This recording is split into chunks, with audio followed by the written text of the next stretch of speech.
નમસ્કાર, ખબર વડાલી સૌપ્રથમ અસર અમારી સાબરકાંઠા અને અરવલ્લી જિલ્લાના લાખો પશુપાલકોના જીવાદોરી સમાન સાબરડેરીની આ વખતની ચૂંટણીમાં નિયામક મંડળમાં 40% કરતાં વધુ નવા યુવા ચહેરા જોવા મળે તો નવાઈ નહીં। ભાજપ યુવા કાર્યકરો ડેરીની ચૂંટણી લડવા થનગની રહ્યા છે।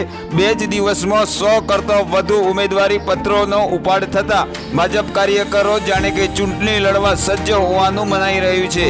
ભાજપ અગ્રણીઓના મંતવ્ય મુજબ મંગળવાર સુધીમાં એક પણ ફોર્મ ભરાઈને પરત આવ્યું નથી, ત્યારે સૂત્રોના જણાવ્યા અનુસાર શામળભાઈ પટેલ, જેઠાભાઈ પટેલ જેવા સિનિયર નેતાઓને મોટે ભાગે કોઈ સમસ્યા નહીં નડે, પરંતુ જિલ્લા ભાજપ યુવા મોરચાના પ્રમુખે પણ ભાજપનો આદેશ હશે તો હિંમતનગર 2 ઝોનમાંથી ચૂંટણી લડાવવાનું મન બનાવ્યું છે। ત્યારે હાલ તો 2 જ દિવસમાં 100 ફોર્મ ઉપડતા સહકારી રાજકારણમાં ભારે ગરમાવો આવી રહ્યો છે।